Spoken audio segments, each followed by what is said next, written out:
Boa noite, boa noite. É uma imagem que eu nunca vou esquecer. Todas as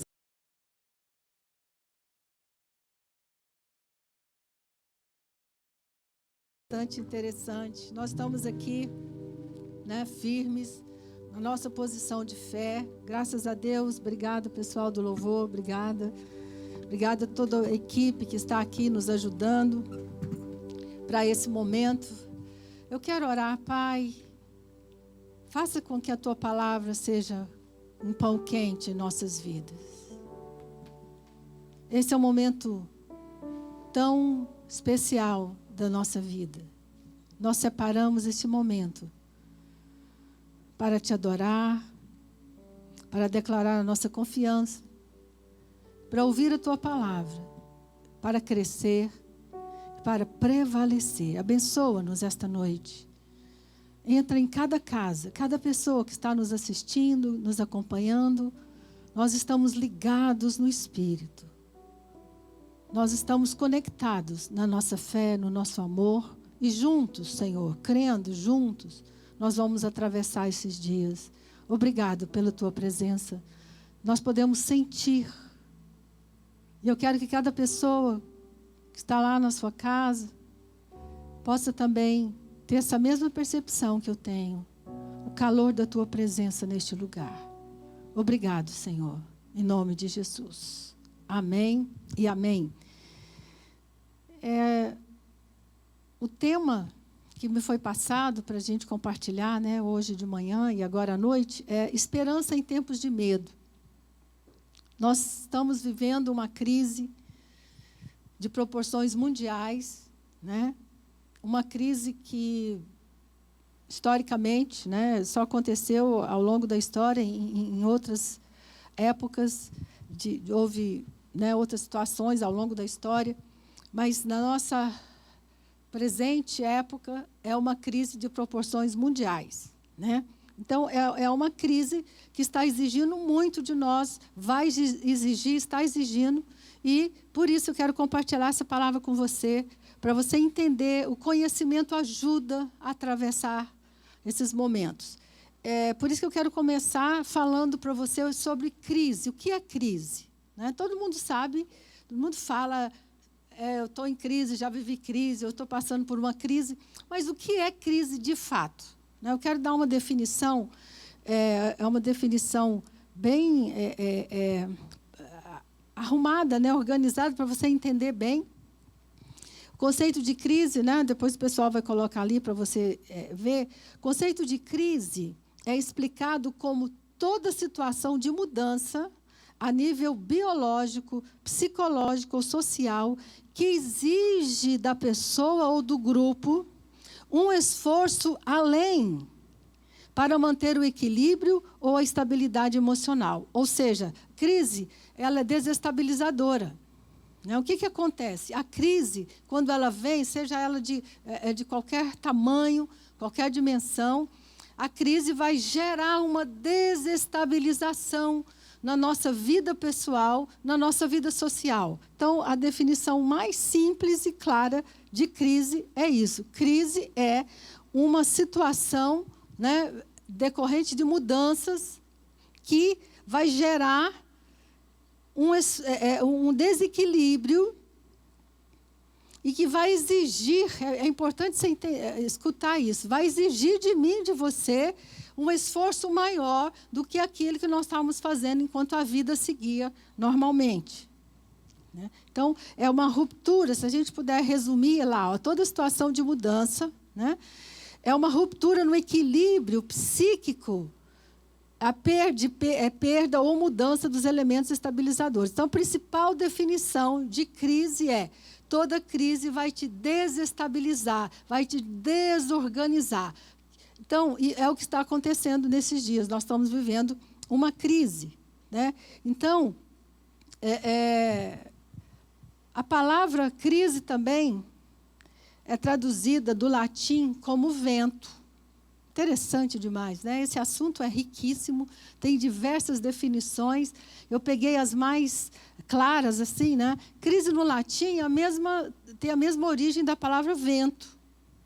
né? Ou seja, indica um estágio de alternância, olha isso, que coisa interessante, no qual, uma vez transcorrido, ele se torna diferente do que costumava ser. Quando a crise vem, sabe o que vai acontecer? Nada mais vai ser como antes. Todo mundo está dizendo assim, o mundo nunca mais vai ser como antes. Então, toda crise, seja pessoal, né, seja essa crise social que nós estamos vivendo, o vento, quando o vento sopra, né, tira tudo do lugar. Ou seja, quando nós saímos lá na frente, as coisas se tornarão diferentes. Isso é uma característica da crise. A crise desorganiza aquilo que estava arrumadinho na nossa vida. Então, você não vai poder viver hoje, né, e as próximas semanas e meses da maneira que você vivia antes. Vai exigir de mim, de você, um esforço suplementar. Você vai ter que ir atrás daqueles recursos. Agora, a boa notícia é que esses recursos já estão dentro de você. Olha que coisa interessante. Mateus capítulo 7, verso 24, traz uma palavra muito interessante. Ele fala assim, portanto, quem ouve as minhas palavras e as pratica é como um homem prudente que construiu sua casa sobre a rocha. Caiu a chuva, transbordaram os rios, sopraram os ventos e deram contra aquela casa e ela não caiu, porque tinha seus alicerces na rocha. Escuta algo. Tudo que você viveu nos últimos anos da sua vida, nos últimos meses da sua vida, toda palavra que você escutou, todo louvor que você cantou, tudo que você aprendeu vai ser usado agora.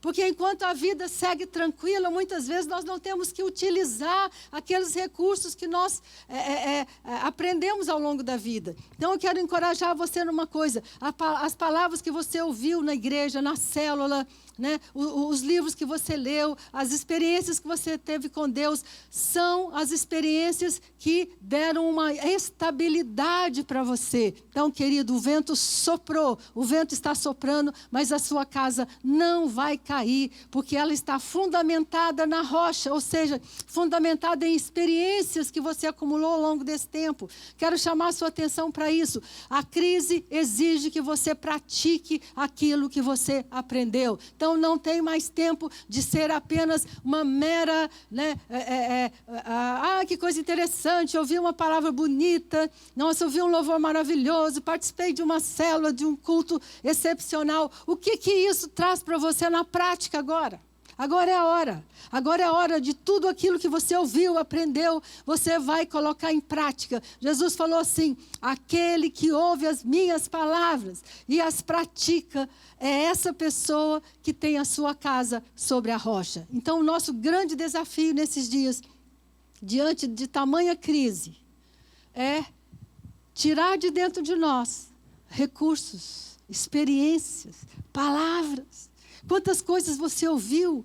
Eu fiquei pensando, o ano passado nós falamos tanto sobre fé, nós pregamos sobre fé, insistentemente, falamos no culto, falamos no discipulado, lemos o livro do Bispo Rodovalho sobre fé. Interessante demais. Para quê? Como se fosse um treinamento para esse momento. Porque agora, querido, não dá para ser um cristão apenas nominal. Agora é a hora de você ser cristão de verdade.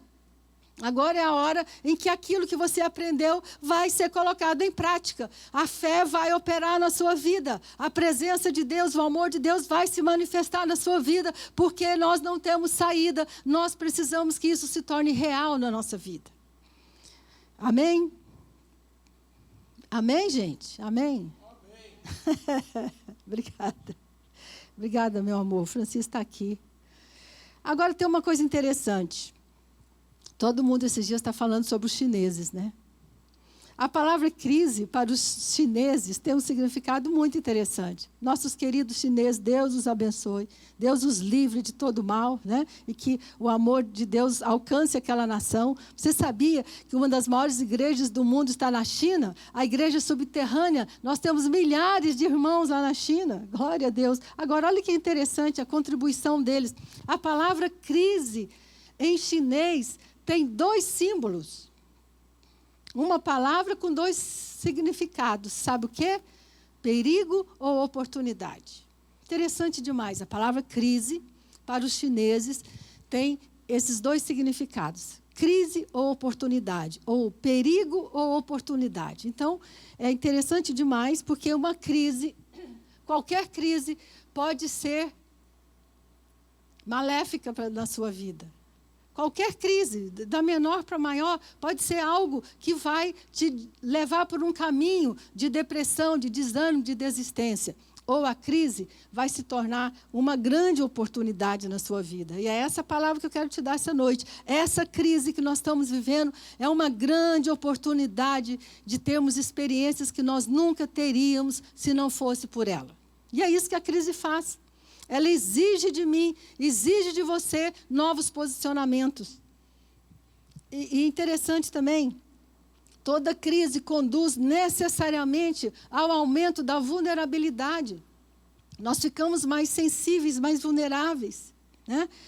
Por causa da situação desestabilizadora que nós estamos vivendo. E a crise, né, segundo os estudiosos, pode evoluir para um nível de estresse que vai ser extremamente danoso para a sua vida. Então, essa é uma palavra para trazer esclarecimento, trazer conhecimento. O conhecimento ajuda para que você não seja engolido por essa crise. E eu quero profetizar sobre a sua vida. Essa crise é uma grande oportunidade para você. Essa crise é uma grande oportunidade para mim. Essa crise é uma grande oportunidade para o mundo. Nós temos que repensar o que nós estamos fazendo com o mundo. Nós temos que repensar o que estamos fazendo com a natureza, né? Então, é um momento importantíssimo para todo mundo. E eu quero que você pessoalmente encare isso, né? Faça essa noite a decisão. Essa crise não será um perigo na minha vida. Pelo contrário, essa crise vai ser uma grande oportunidade para o meu crescimento, para o meu aprendizado e para coisas que eu jamais experimentaria se não estivesse passando por ela. Então, a crise exige essa readaptação, essa mudança. Por que as pessoas ficam assustadas? Por que as pessoas ficam, né, muita gente fica sentindo angústia, medo, insegurança? Porque é normal. O vento soprou e tirou do lugar aquela vidinha nossa, né? Fiquei pensando, meu Deus. Às vezes eu pensava assim, ai, que vontade de ficar em casa. Agora eu penso assim, ai, que vontade de trabalhar, né? Olha que coisa interessante. Né? Você pensava assim, ai, eu saio correndo e agenda, e vai para lá e vai para cá, e sai de carro e faz isso, faz aquilo, e de repente você tem que se reorganizar, porque você tem muito tempo. O que você vai fazer com esse tempo, querida? A oportunidade está aí. Sabe aqueles livros que estão em cima da sua cabeceira que você nunca leu? Sabe aquele curso de inglês que você começou e nunca terminou? Sabe aquele curso que você gostaria de fazer, mas você dizia assim, não tenho tempo. Nós não podemos mais dar essa desculpa nesses dias, né? Tempo é que nós mais temos. A decisão é o que eu vou fazer com esse tempo. Então, dentro desse raciocínio, né, da crise como um perigo, uma oportunidade, um dos principais perigos da crise é sermos dominados pelo medo, né? Porque dos maiores perigos, né, ou se não o maior perigo, é o medo. Por quê? Porque o medo vem diante de uma situação sobre a qual eu não tenho controle, uma situação nova. E a palavra medo, o que é medo? Né? Por isso que eu falei, eu quero ser bem didática, bem professoral, que eu estou ensinando você. Essa é uma palavra de mestre, né, de ensino. O que é medo? Tem várias definições do medo. Mas uma das definições é medo, é um temor, uma apreensão, uma sensação de insegurança. Então, você precisa saber definir as coisas.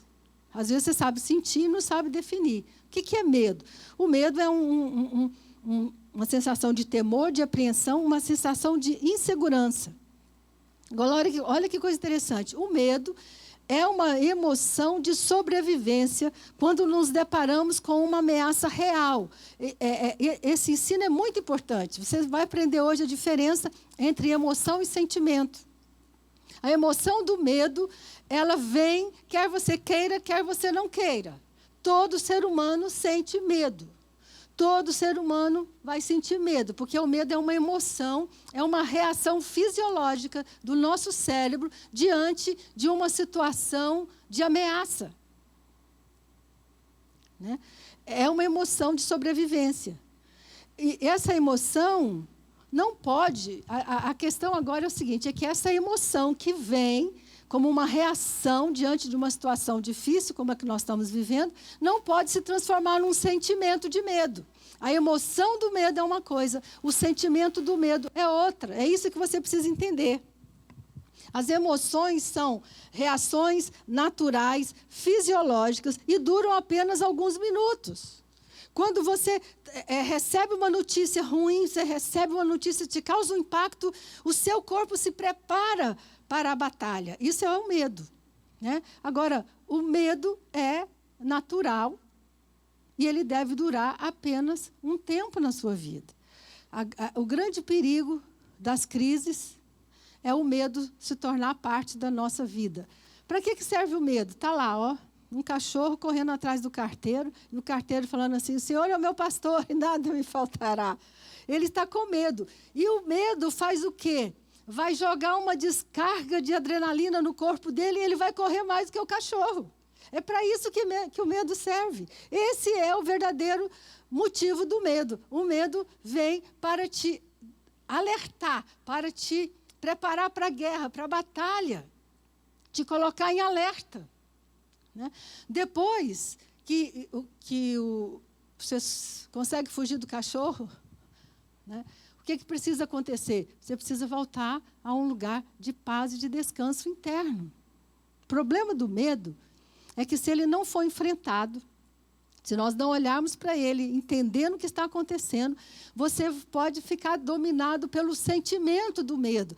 Sentimento é diferente da emoção. Sentimento entra quando eu raciocínio, eu penso sobre as coisas. Né? Então, se eu sinto medo e começo a pensar, ai, meu Deus, vai faltar comida. Ai, meu Deus, vai morrer. Ai, meu Deus. Sabe o que você está fazendo? Você está alimentando o medo. Então, deixa eu te dar uma palavra essa noite. A mesma energia, o mesmo tempo que você vai gastar para ficar com medo, gasta para ter fé. Você vai gastar a mesma energia, né? Você vai ficar pensando, comece a pensar. Deixa eu te falar essa noite, eu quero te dar, torne-se um profeta da sua vida. Amanhã de manhã, quando você acordar, vai ser a primeira coisa que você vai fazer é levantar, orar, vai lá na sua despensa e declara, não vai faltar alimento nessa casa, não vai faltar nada, não vai faltar recursos, porque senão o medo vai tomar conta de você. Então, nós corremos o risco, né? Do medo se tornar aquilo que a palavra grega, né, interessante demais, outra definição para medo. A palavra grega para medo significado é um pássaro assustado que perde o rumo. Uma pessoa dominada pelo medo, esse medo que paralisa, é um pássaro assustado que perde o rumo. Querido, você não vai perder o rumo da sua vida. Todos aqueles projetos que você tinha antes da crise, continue trabalhando nele, continue orando por ele. Pega seu livro dos sonhos, ora por ele. Sabe por quê? Porque a crise vai passar e nós vamos retomar a nossa vida. Agora, se o medo entrar, vai acontecer isso que o significado da palavra medo, nós vamos perder o rumo. Nós vamos perder tempo e vamos perder energia. Então, essa ideia é extremamente importante. Todos os neurocientistas hoje que estudam sobre a conexão mente-corpo estão dizendo, todo mundo lá fora, eu estou entrando em vários sites lá fora, dos psiquiatras, dos médicos, eles estão dizendo o seguinte, cuide do povo para que o medo não domine. Né? A doutora Caroline Leaf, que esteve no Brasil, é uma psiquiatra, neurocientista cristã, psiquiatra, neurocientista médica, ela diz o seguinte, nosso corpo não foi preparado para o medo. Nós não temos condição de ficar guardando medo dentro de nós, porque nós fomos preparados para o amor, para um ambiente de amor. Querido, então, essa é a hora do amor de Deus realmente se manifestar na sua vida. Nós vamos tirar agora essa coisa, né, nossa, Deus é amor, Deus me ama, daquele lugar assim, meio etéreo, agora é realidade. O quanto o amor de Deus vai impactar a sua vida nesse momento. E a Bíblia diz assim, o perfeito amor lança fora todo medo. Então, a escolha que você precisa fazer nesses dias é: eu vou viver no ambiente de amor e não no ambiente do medo. E 2 Timóteo 1,7 fala assim: porque Deus não nos deu um espírito de medo, mas de poder, de amor e de uma mente sã. Nós temos que fazer uma escolha. Eu coloquei aqui a escolha necessária. Olha aqui, a Bíblia diz assim: Deus não nos deu um espírito de medo. Essa palavra espírito aqui não é espírito no sentido de algo espiritual lá em cima. Espírito é um estado de humor. Né? Você fala assim: hoje eu estou no meu espírito, eu estou com o espírito, né, para baixo. Nós usamos essa expressão. Então, o sentido aqui, Deus não nos deu um estado de medo. Mas sabe de quê, querido, querida? De poder, de amor e de uma mente sã. Então, nós podemos escolher, e você vai fazer isso todo dia. Todo dia você vai escolher permanecer na fé, no amor e na confiança em Deus. É uma escolha, você não pode deixar suas emoções dominarem você. A Bíblia diz assim: Deus nos deu o quê? Poder, amor e uma mente sã. Isso significa que nós precisamos fazer essa escolha, ter uma mente estável, né? Nós fomos programados para viver em confiança, em amor e não com medo. O medo vem, não tem como, né? Eu consegui identificar esses dias, eu demorei um pouco. Eu quero que você tenha muita paciência com as pessoas que, às vezes, você fala assim: fulano ainda não caiu a ficha. É verdade. Demora muito para a gente se dar conta da gravidade da crise. Eu estou acostumada a trabalhar com isso. Às vezes, quando uma pessoa perde um ente querido ou passa por uma situação difícil, às vezes ela demora a se dar conta, porque é difícil demais. Né? Eu estou conversando com algumas pessoas e falam assim: nossa, eu ainda estou meio perdida, eu não sei o que está acontecendo. Por quê? Nós ainda precisamos assimilar o que está acontecendo. E eu me dei conta do tamanho da crise, né, esses dias, e o medo veio, e eu fiquei com medo. Eu falei: e agora? Né? Não, então vi aquela sensação ruim. Eu quero que você tenha bastante percepção esses dias da sua vida. O que você está sentindo? Quando o medo vier, você precisa saber. Você vai sentir mal, vai sentir um desconforto. Você precisa reagir. Você precisa escolher: eu não vou deixar o medo me dominar. Amém? O que eu posso fazer, então, diante dessa constatação? Eu posso escolher. Olha que coisa interessante. Você precisa compreender que a capacidade de pensar, escolher e usar a sua mente corretamente é frequentemente o passo mais difícil para começar, mas depois vai se tornar mais fácil, mas ele é muito poderoso. Nós estamos acostumados a nos deixar levar pelas emoções. Nós estamos acostumados a achar que não tem nada que eu possa fazer, eu tenho que sentir medo. Não, o medo vai vir e você vai dizer: ok, já entendi, mas eu não vou permanecer com medo. Né? Então, a forma como reagimos aos acontecimentos e circunstâncias da vida pode ter um enorme impacto na nossa saúde mental e física. Então, a maneira que você vai reagir nesses dias, querido, a crise está aí, ela é real, ela existe, ela vai ter que ser enfrentada, mas o que nós estamos tentando fazer é te fortalecer, te encorajar, te trazer conhecimento para que você passe por essa crise da melhor maneira possível, para que a sua saúde mental e a sua saúde física não seja prejudicada. Os médicos, os neurocientistas já constataram: existe uma correlação muito estreita entre o que nós pensamos, o que nós sentimos e o nosso corpo. Então, cuidado. Esses dias você precisa estar bem fisicamente. Você não pode se dar o luxo de deixar o medo tomar conta da sua vida. E quando ele vier, porque ele vem, você vai se levantar, vai orar, vai reagir até o medo ir embora, até a paz voltar no seu coração. Porque nós não podemos controlar os eventos e as circunstâncias da vida. Quem imaginou, né, que as grandes potências, os grandes países iam se dobrar por causa de um bichinho que a gente nem consegue enxergar? É muito incrível isso, né? Nós não temos controle sobre isso. Mas podemos controlar nossas reações. Essa é a palavra para você. Nós podemos controlar nossas reações e podemos escolher a maneira que nós vamos viver esses dias. Eu já fiz a minha escolha. Eu vou viver adorando, cantando, profetizando, pegando meu livro dos sonhos, né? E crendo que Deus é maior, que Deus reina e governa sobre a minha vida. Agora, uma coisa interessante. A Bíblia fala, segundo os estudiosos, eu nunca contei, né? São 366 versículos nos ensinando a não temer. Muita gente já falou sobre isso, eu mesmo já tinha escutado, né? 366 versículos, aí todo mundo fala um por dia, até para o ano bissexto. Ou seja, agora olha que coisa interessante.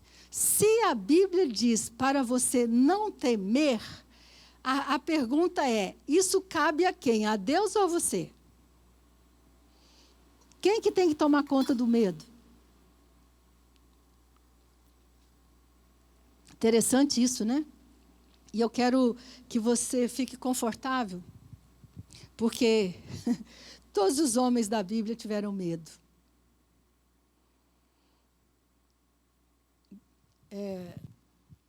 Se você olhar com carinho, depois você tem tempo, você pode fazer isso. Deus falou, não temas, Moisés. Não temas, Abraão.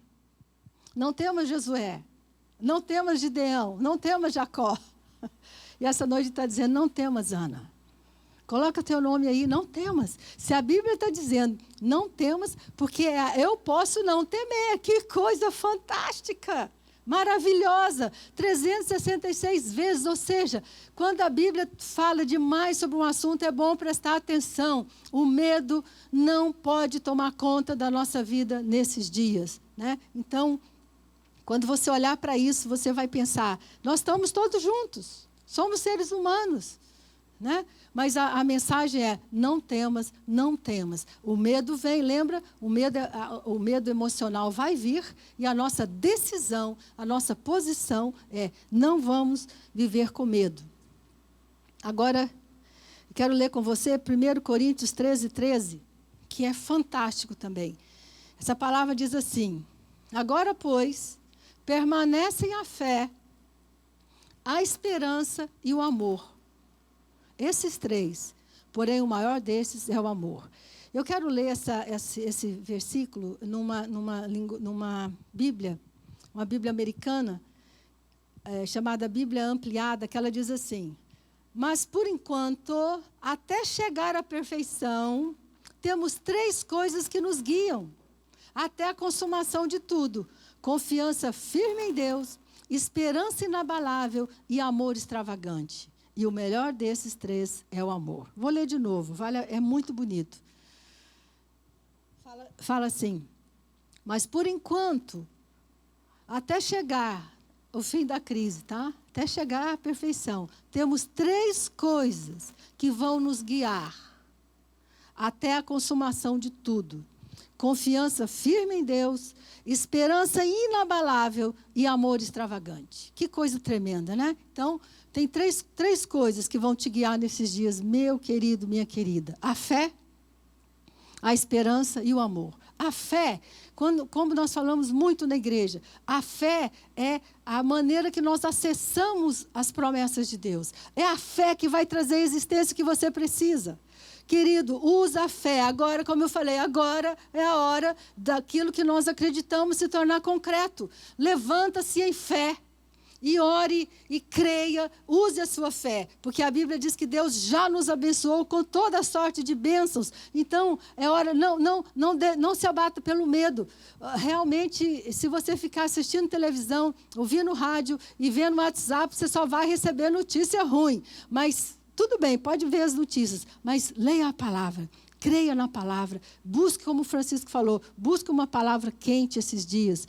Porque nós precisamos dessas 3 coisas para vivenciar esses dias. Nós precisamos de fé, a fé que traz existência, o que não existe. A Bíblia fala isso. A fé é a certeza das coisas que se esperam. A fé traz existência, o que é invisível para o visível. O amor de Deus. Deus é amor. Com definição, não é Deus tem amor, Deus é amor. Então, nesses dias, são momentos de você experimentar esse amor, de você entrar no seu quarto, de você ajoelhar, de você ter experiência, de você sentir. Deixa esse amor entrar no seu coração. E fala também sobre esperança. É interessante. Esperança é diferente de fé, é diferente de amor. Esperança é uma força vital que nos impulsiona. A fé tem muito a ver com a nossa vida espiritual, com a nossa confiança em Deus, na palavra dEle. Mas a esperança é algo da alma. A esperança é algo nosso. É algo que nós precisamos dar, que é uma força vital que nos impulsiona, que nos anima a levantar pela manhã, que nos dá entusiasmo. É a capacidade de olhar para o futuro no meio de situações difíceis e contrárias. Por isso que a Bíblia diz: fé, esperança e amor. Nós vamos viver esses dias com fé, com esperança e com amor. Né? Elas andam juntos. No hebraico, a palavra esperança significa olhar em uma direção com expectativa. Esperança significa permanecer confiante e aguardar pacientemente. Tudo que nós precisamos esses dias. Fé, esperança e amor. Então, a esperança é importante. Né? No grego, a palavra esperança se refere a permanecer confiante em uma promessa.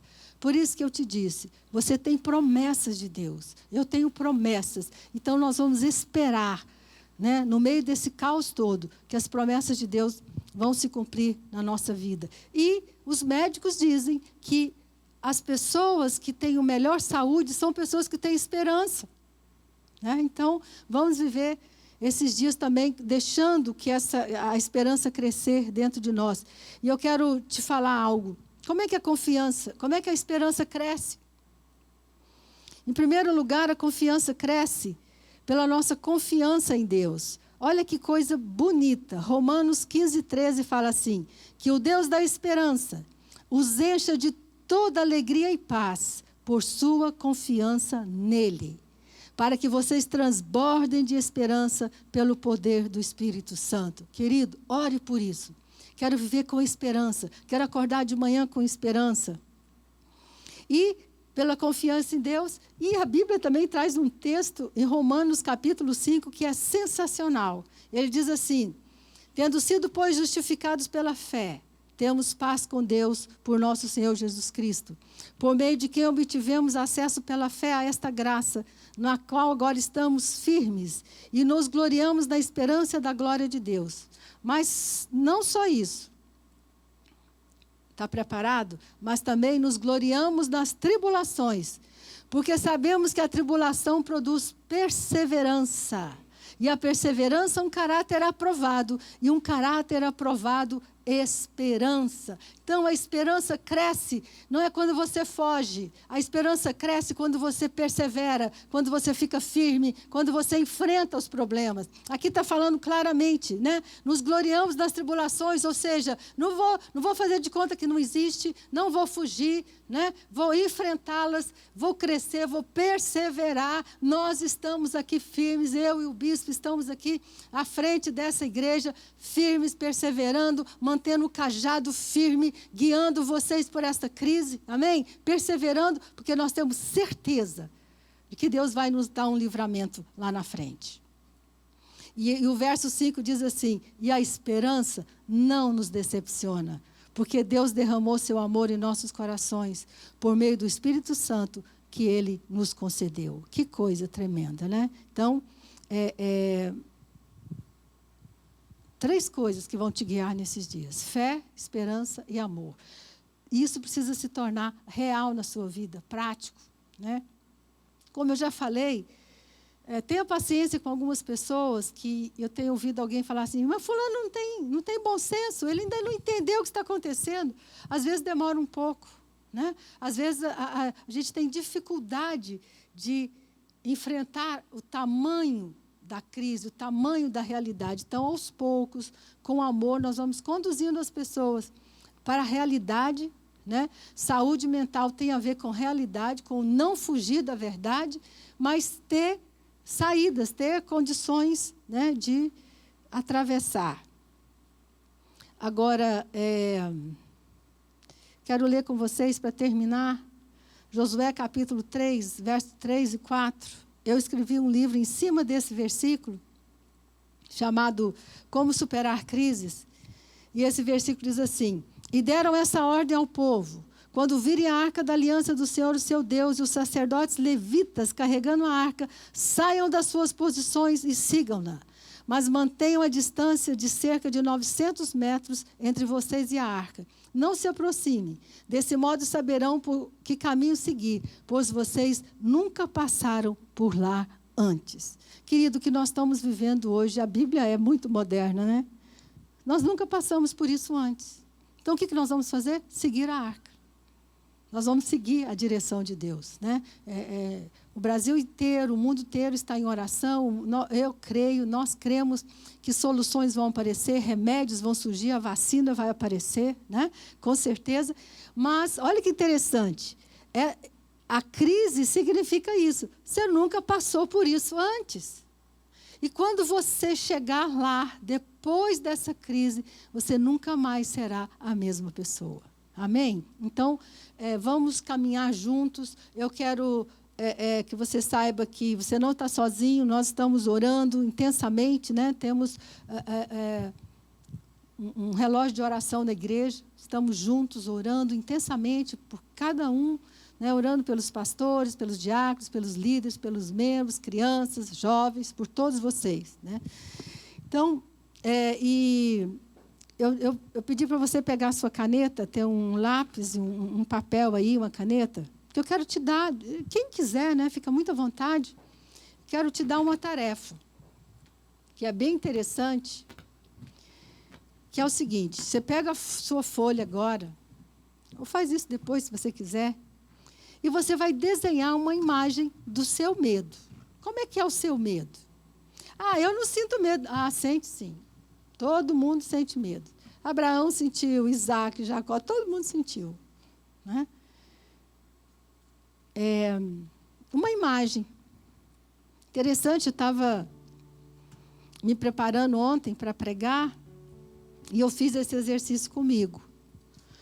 E o objeto que apareceu, a imagem que me veio do meu medo, foi um livro. Uma capa preta escrito medo. Né? Como eu gosto muito de livro, nada estranho, né? Mas qual imagem? Crie uma imagem. Você pode fechar seus olhos e pensar, como é que eu ia desenhar esse medo? Uma criança faria isso brincando, né? Depois que você conseguir desenhar uma imagem, como é que seria esse medo? Eu quero te dar uma sugestão. Nesse mesmo papel, escreva algumas frases, mais ou menos assim: medo, muito obrigado por me alertar, por me preparar para a luta. Mas a partir de agora, eu escolho o amor e a confiança. Eu escolho viver em paz. Vou repetir. Escreve, depois que você desenhar, escreve para ele: medo, muito obrigado por me alertar, por me preparar para a luta. Mas a partir de agora, eu escolho o amor e a confiança. Eu escolho viver em paz. Você pode fazer isso muitas vezes, toda vez que o medo aparecer. E depois que você escrever, você pode pegar esse papel, você pode amassar, você pode orar, você pode rasgar, porque eu quero que você tire o medo de dentro de você. Essa é uma dinâmica muito interessante, por quê? Porque às vezes a coisa fica dentro da gente, fica mais difícil de manejar. Mas quando você coloca para fora, você escreve, você desenha, o medo está aqui e você tem mais poder e autoridade sobre ele. Então, querido, querida, muito obrigado pela sua atenção. Nós estamos juntos, orando. E que Deus te abençoe. Vamos ter mais momentos juntos durante a semana. Conte conosco. E também eu quero que você tenha sensibilidade. Cuide daqueles que estão próximos de você. Cuide, pergunte se a pessoa precisa de alguma coisa. Nós vamos, como igreja, continuar com aquele mesmo espírito que nós temos, né? De cuidar uns dos outros, de amar uns aos outros, de servir uns aos outros e de acolher os outros na sua necessidade. Muito obrigado. Deus te abençoe. Bispo Francisco.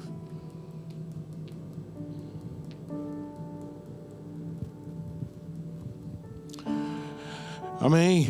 Que coisa boa. Que coisa boa saber que a palavra de Deus tem resposta para esse momento. Que coisa boa saber que a palavra de Deus tem um pão quente sobre as brasas para a sua vida. Deixa eu te dar uma notícia. Essa semana toda, segunda-feira, eu estarei às 20 horas com você no Facebook, Instagram. Na terça-feira será culto Semeando Milagres, nós estamos fazendo a campanha Águas de Naamã. Prepara o seu pedido, prepara o seu balde com água, prepara o seu momento de fé. Nós vamos estar trabalhando, e eu gostaria que você estivesse trabalhando com a sua família, juntos, pedidos juntos da sua família, onde nós vamos estar mergulhando aqui nas águas e crendo. Você pode mandar o seu pedido, nós vamos estar imprimindo o seu pedido e mergulhando sobre as águas também, na terça-feira às 20 horas. Quarta-feira nós temos as mulheres, quinta-feira nós temos os homens, sexta-feira nós temos mais algum convidado e sábado, Arena Recreio. Uma coisa importante é que do domingo nós vamos ter duas palavras diferentes, dois momentos diferentes, pela manhã e pela tarde, momentos diferentes. Antes de encerrar, eu gostaria de agradecer muito a Platypus, Cleiton, Elke, Mateus e Lucas, pelo carinho que eles estão tendo de estar gravando a gente. O pessoal nosso da nosso som e vídeo, que é o Hugo e Companhia Limitada, eu agradeço. O pastor Rafael, que está arquitetando, projetando todo esse momento. Eu agradeço o carinho de vocês, o desejo de vocês estarem aqui, lutando com a gente, para que o nosso pessoal seja mais abençoado possível.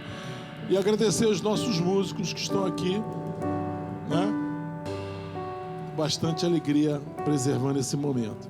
Esse momento é sobrenatural.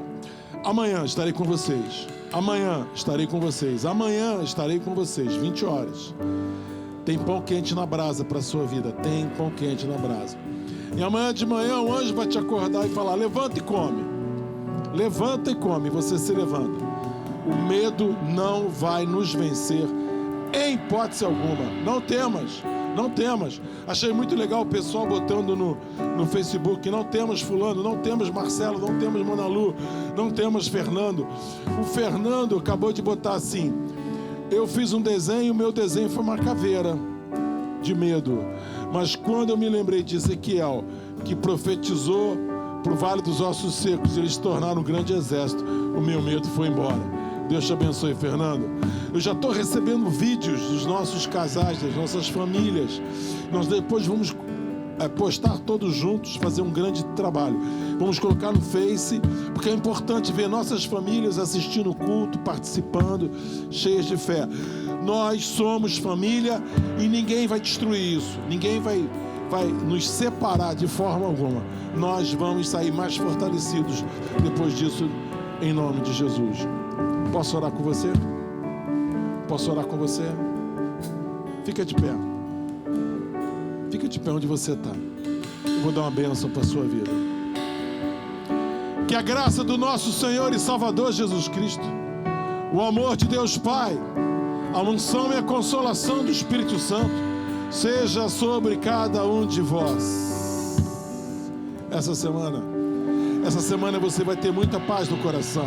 Paz no coração é importante. Paz com Deus, paz de Deus e paz com os homens. Essa semana você está invisível aos teus inimigos. Por quê? Você está coberto pelo sangue de Jesus. Nada vai te tocar. Você está coberto pelo sangue de Jesus. Essa igreja ora pela sua vida, ora pelo seu trabalho, ora pela sua família. Nós oramos por vocês. E agora, essa semana, porque você tem semeado na presença do Senhor, Ele vai te dar uma colheita sobrenatural. Ele vai te dar uma colheita sobrenatural. Creia nisso. Deus te abençoe, Deus te abençoe, Deus te abençoe. Deus abençoe sua semana. Deus te abençoe sua família. Deus abençoe seu casamento. Deus abençoe que você guarde e te proteja. Que nenhuma praga, Salmo 91, nenhuma praga vai atingir a tua tenda, em nome de Jesus. Deus abençoe, Deus abençoe. Te aguardo amanhã, 20 horas. Deus te abençoe.